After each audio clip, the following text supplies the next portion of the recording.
lire deux passages, ce ne sont pas nos versets de base, mais ce sont des versets d'introduction. Ils sont deux. Le premier, c'est Luc, chapitre 10, verset 3. Luc, chapitre 10, verset 3. Il est écrit, partez, je vous envoie comme des agneaux au milieu de loups. La Bible nous parle ici que nous sommes dans un monde compliqué, n'est-ce pas? Les loups ravisseurs. Nous sommes dans un monde plus que compliqué.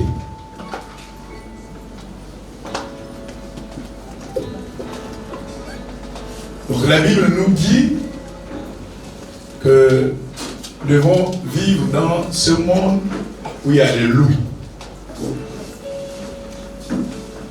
Les loups. Partez. Je vous envoie dans ce monde où il y a les loups.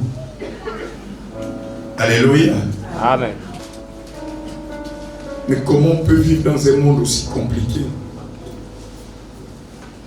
Un monde où chacun, chaque nuit, chaque matin, chaque heure, médite du mal vers son prochain. Comment vivre dans un tel monde? Dans un tel monde, comment on peut vivre? Comment on peut y vivre?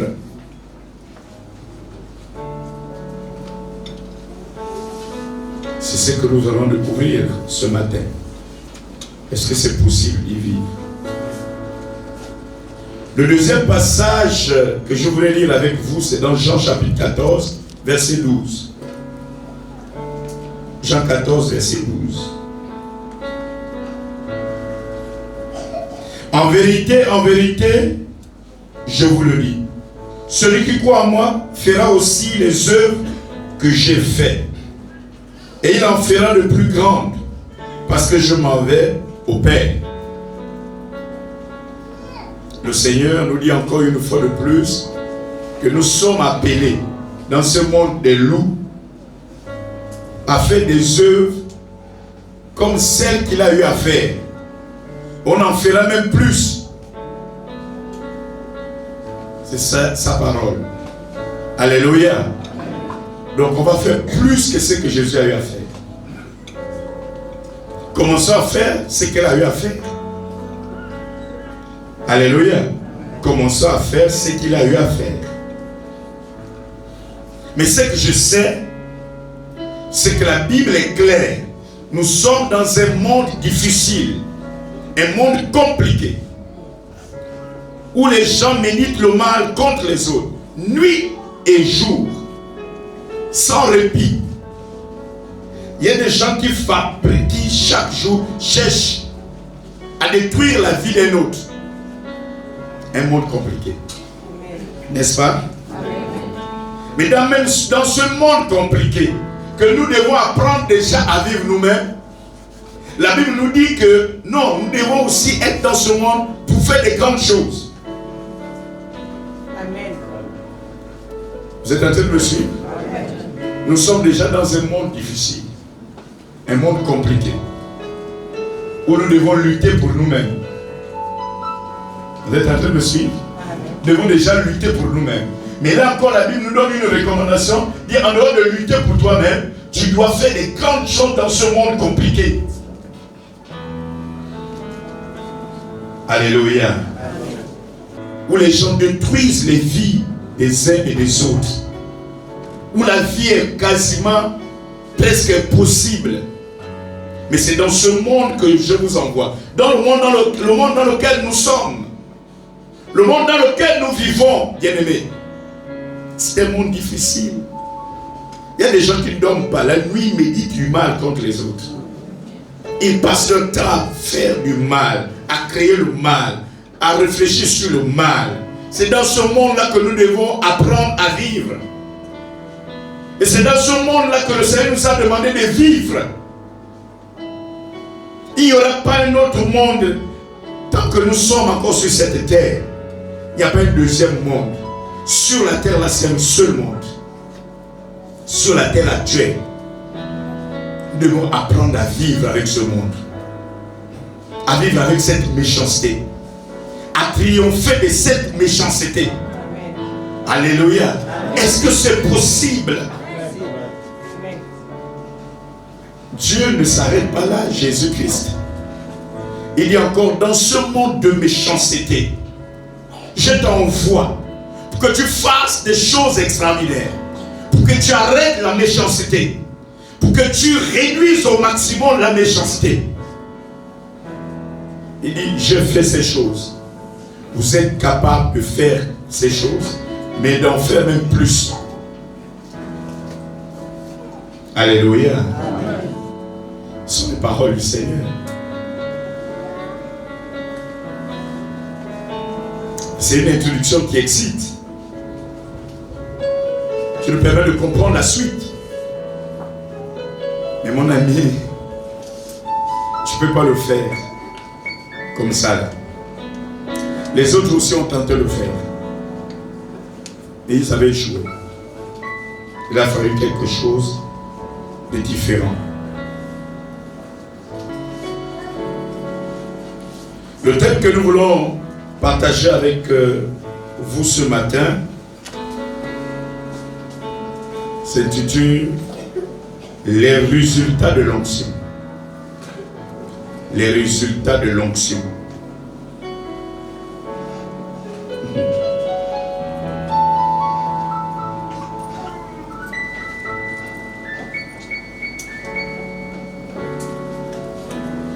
Actes chapitre 5, verset 12 à 16.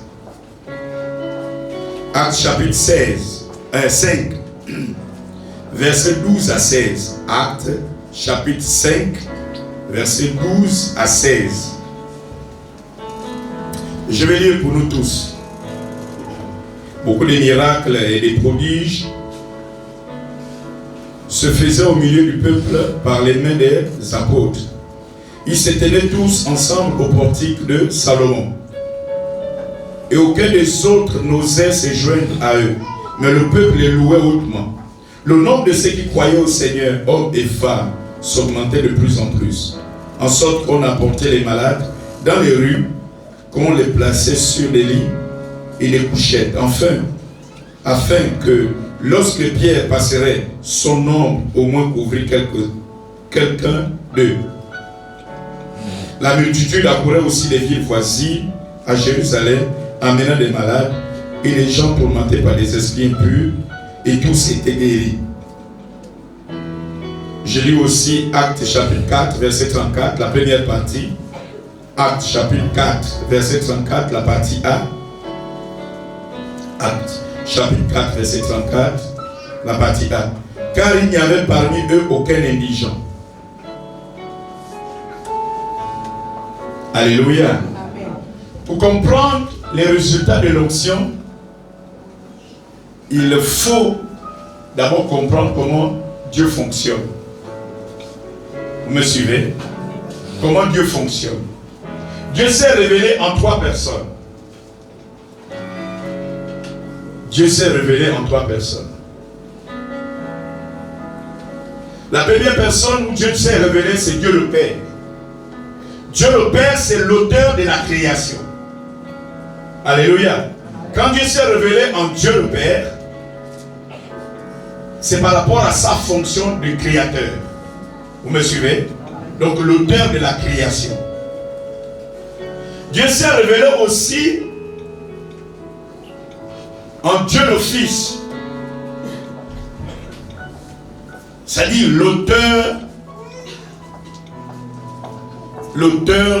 du salut. Donc Dieu s'est révélé en Dieu le Fils, qui a pour fonction l'auteur du salut. N'oubliez pas que c'est Jésus qui est venu mourir à la croix. C'est ça la révélation de Dieu, n'est-ce pas? Amen. Il s'est révélé en Fils en venant mourir à la croix pour nous donner le salut. Il est l'auteur du salut. Mais Dieu s'est révélé aussi à la personne du Saint-Esprit en tant qu'auteur du surnaturel. auteur du miracle. Les deux passages que je venais de vous donner en introduction s'adressent premièrement à eux. C'est les premiers destinataires de ces paroles. Et ils devaient faire des grandes choses. Ils devaient vivre dans un monde difficile, dans un monde chaotique, dans un monde compliqué. Mais lorsque nous voyons, même après le départ de Jésus, même avant, quand Jésus meurt à la croix, il dit tout est accompli. Mais les disciples, les apôtres, ce que nous venons de voir à Acte 5, là, les mêmes malades étaient là, non? N'est-ce pas? Amen. Ils vivaient là avec eux. Ils voyaient les mêmes difficultés des gens. Mais ils étaient même incapables de prier pour un petit cas, même un cas de palu. Alléluia. Parce qu'il y avait quelque chose qui manquait. Ils avaient bien évidemment reçu l'ordre de guérir les malades. Ils avaient reçu l'ordre de ressusciter les morts. Ils avaient reçu l'ordre de prêcher l'évangile. Mais aucunement, ils ont prêché l'évangile.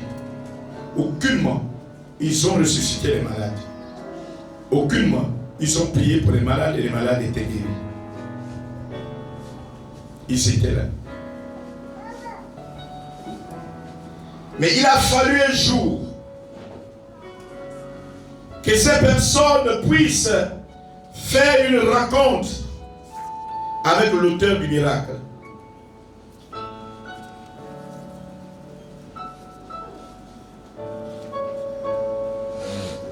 Un jour, alors que le Seigneur voulait rejoindre déjà son trône dans le ciel, il va donner cette recommandation à ses disciples. Acte chapitre 1. Acte chapitre 1, nous allons lire 3 versets. Acte chapitre 1, versets 4 à 5 et le verset 8. Acte chapitre 1, verset 4 à 5 et le verset 8. Comme il se trouvait avec eux, il leur recommanda de ne pas s'éloigner de Jérusalem, mais d'attendre ce que le Père avait promis. Ce que je vous ai annoncé, leur dit-il, car Jean a baptisé d'eau, mais vous, dans peu de jours, vous serez baptisés du Saint-Esprit. Il avait dit ça. Il dit, vous pouvez rien faire. Bien aimé, je peux te recevoir ce matin. Tu peux avoir la volonté possible. Mais sans le Saint-Esprit, tu ne peux rien faire. Amen. La vie sur la terre est difficile. Amen. Le monde dans lequel nous sommes là est compliqué. Sans ça, sans le Saint-Esprit, c'est compliqué. Et la Bible dit, continue au verset 8. Mais vous allez recevoir, vous recevrez une puissance. Le Saint-Esprit survenant sur vous, vous serez alors mes témoins à Jérusalem, dans toute la Judée, dans la Samarie et jusqu'aux extrémités de la terre. Il dit ceci. Lorsque l'Esprit de Dieu va venir libérer sa puissance. Parce que lorsqu'on accepte le Seigneur, on a le Saint-Esprit. Vous me suivez? Mais on n'a pas la puissance du Saint-Esprit. On a l'ADN de Dieu. Mais on n'a pas la puissance du Saint-Esprit. Voilà pourquoi on ne peut pas faire de grandes choses. Voilà pourquoi on trouve la vie est trop difficile. Parce qu'on n'a pas la puissance du Saint-Esprit. On a le Saint-Esprit. On peut avoir quelques capacités de faire quelque chose. Parce qu'on a déjà l'ADN. Mais pour manifester la puissance de Dieu, pour manifester la gloire de Dieu, pour manifester, pour vivre heureux, pour s'opposer aux forces des ténèbres, nous avons besoin que le Saint-Esprit vienne libérer sur nous sa puissance. Alléluia. Lorsque le Saint-Esprit libère sur nous sa puissance, vous n'êtes plus la même personne. Vous voyez plus les choses comme les autres. Vous voyez les choses différemment. Vous avez l'impression qu'il y a quelque chose qui vient de se produire, que tu ne peux pas expliquer. Mais tu sens qu'il y a quelque chose, ta vie vient de changer d'orientation. Parce que le Saint-Esprit vient de libérer sa puissance sur toi.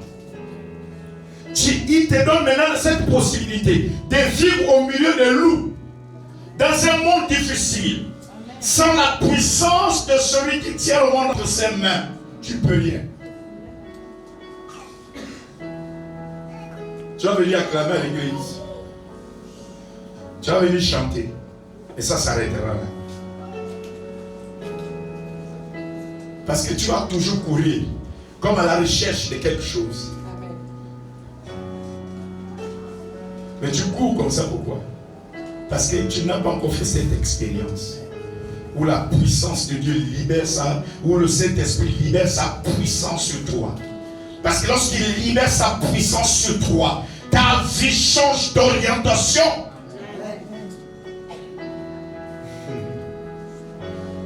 Là où tu vois les obstacles, là où tout le monde voit les obstacles, tu as l'impression de voir un tapis rouge dressé devant toi. Là où les gens voient les montagnes, tu vois les terrains aplanis. C'est la puissance du Saint-Esprit qui te fait faire ça. Alléluia. C'est la puissance du Saint-Esprit. Parce que quand quelqu'un fait cette expérience, il n'est plus plaintif. Il ne se plaint plus de rien. Parce qu'il sait que Dieu, l'Éternel que je prie, va accorder, va faire.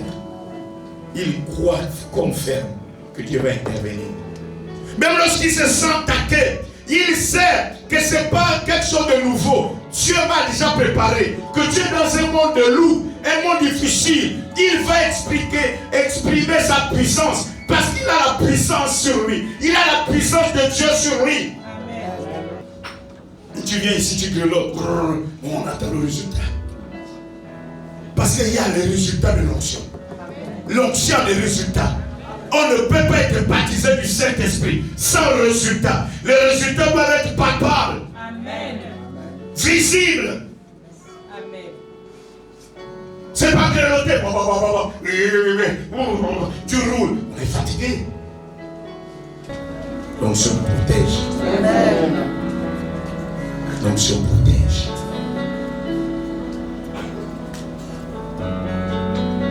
Je veux, mon frère, ma soeur,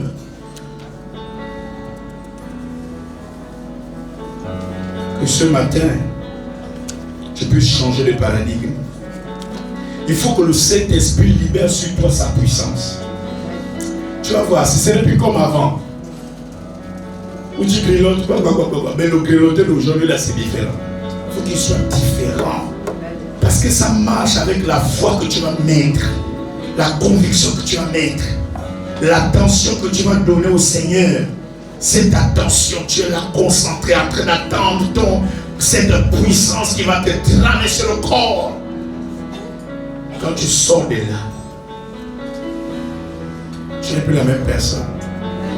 C'est la puissance de Dieu. Parce que quand tu as fait cette expérience, tu n'as plus peur.